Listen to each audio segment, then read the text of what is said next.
Tem uma boa notícia para você, tá? Como terminou um CP agora, a gente vai ter um CB em breve. E eu queria que vocês falassem com seus APFs para que pudessem, então, se inscrever para esse evento. Eu tenho certeza que a maioria das pessoas que está seguindo aqui não entendeu nada do que eu falei, né?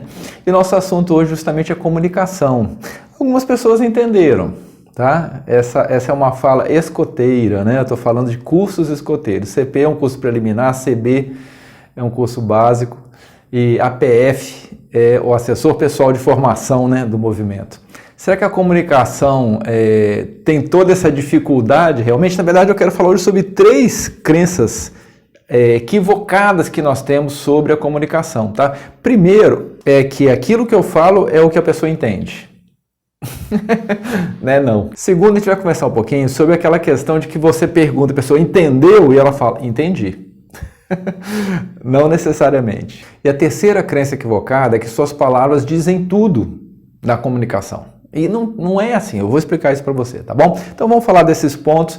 Se você é seguidor do canal, já dá um joinha aí para fortalecer a divulgação dos vídeos, tá bom? A gente está começando com essa proposta da riqueza familiar e a sua contribuição é importante. Também é interessante que você participe com sugestões, tá, de temas que eu possa abordar nas próximas semanas. Hoje, inclusive, estou abordando o tema sugerido por aqueles que comentaram, né, no último vídeo, tá bom? Então, eu dei 2 opções e nós estamos trabalhando uma delas aqui, que é a questão da comunicação.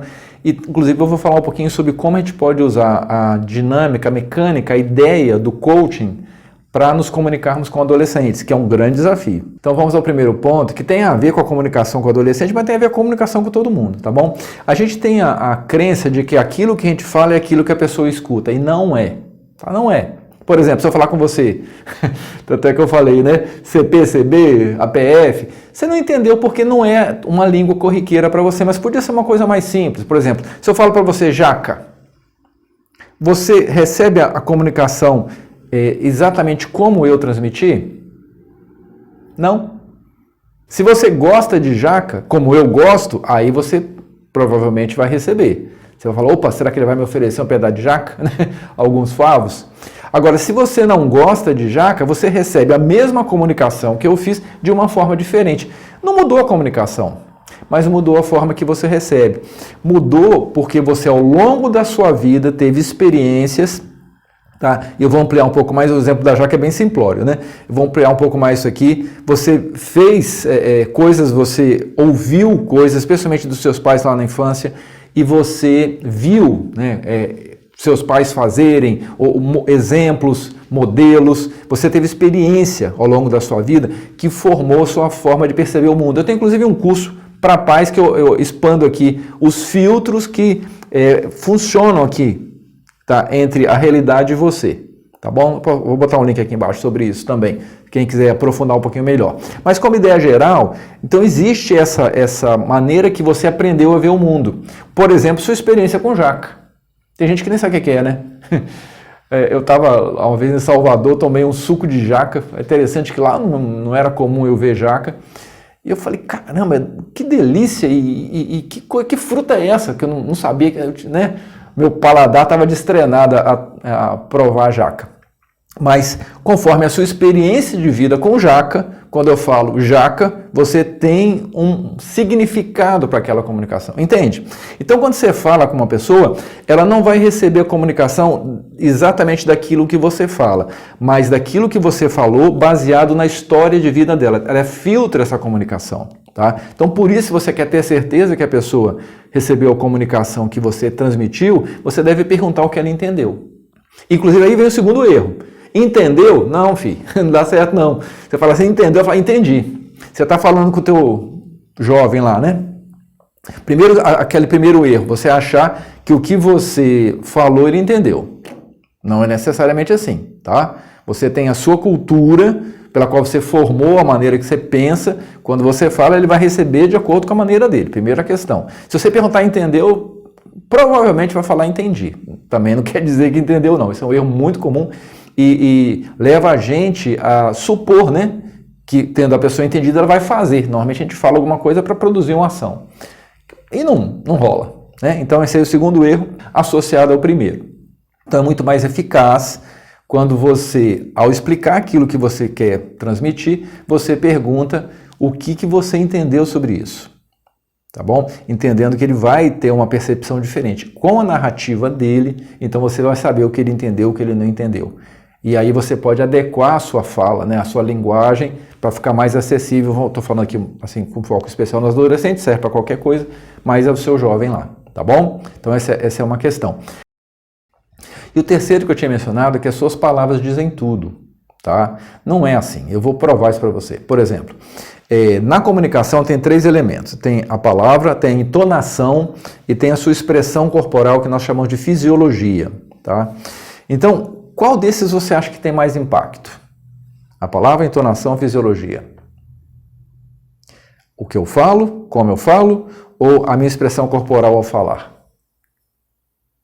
Tem um estudo sobre isso, tá? Que é muito interessante. Na verdade, por estranho que possa parecer, a palavra ela tem o menor impacto na comunicação. 7% da comunicação é a palavra, 38% é a entonação e 55% a fisiologia. Tá? Então, a expressão corporal é que tem mais impacto. Inclusive, a expressão corporal, né, a sua gesticulação e a expressão do seu rosto, ela é bastante inconsciente. Você vai transmitir coisas que você não percebeu que você transmitiu, mas o seu interlocutor, ele percebe. Ele é afetado por aquilo ali. Às vezes a pessoa fala assim, não estou nervoso não. Eu lembro, falando com o speed escotismo, até fiz um cantinho do escotismo aqui como parte da decoração, né? Os lenços aqui em cima, né? Mas isso me fez lembrar do chefe Luciano, que é um dos nossos grandes instrutores lá do movimento. Ele às vezes falava assim, né? O bom é que criança relaxa, gente. Que os meninos relaxam a gente. Eu lembro dele falava com essa entonação. Essa entonação, você acha que ele está dizendo que realmente que relaxa? É bom mexer com o menino porque menino relaxa a gente. A fisiologia também, né? Combinando com isso. Então, a entonação, ela tem mais impacto. Você pode falar, eu te amo, né? E pode falar, sabe que eu te amo? É outra coisa, tá? Que desgrama é isso de amor que é expresso com essa entonação, tá? E com essa fisiologia. Eu lembro que quando eu fazia eventos, às vezes eu corria para cima de uma pessoa, né? Como numa forma ameaçadora, falando, eu gosto muito de você. A pessoa se encolhia toda. Porque a minha expressão corporal falava mais do que a minha palavra. Isso acontece na relação com o teu jovem, tá? Você está achando que você está falando a palavra correta, mas você está com a entonação que está dizendo outra história. A comunicação é outra. Percebe isso? Tá? Então, é como dizer para você, eu estou muito animado de estar com você. Não tem como, né, gente? Não está animado de jeito nenhum. Ou eu falar assim, isso aqui é uma brincadeirinha que sempre rola, né? Por exemplo, eu vou pedir para vocês para levantar o dedo indicador. Levanta aí, por favor, todo mundo. Você, levanta aí o dedo indicador. Indicador. Polegar não, indicador. Indicador. Normalmente as pessoas levantam o polegar. Por quê? Porque a minha palavra é o quê? Levanta o indicador. Mas a minha fisiologia diz, é esse aqui, o polegar. Esses são os 3 erros comuns, né, das nossas crenças sobre a comunicação que funciona e que não funciona. Né? E aí eu vou falar agora dar algumas ideias aqui sobre basicamente a ideia geral, tá? A mentalidade do coach. Quando eu dava formação para coachings, né, eu enfatizava muito essa questão. Existem 2 pontos porque coach é uma metodologia para se alcançar uma meta, tá? É o processo mais eficaz, mais efetivo que existe para você sair de um lugar e chegar no outro num tempo muito breve.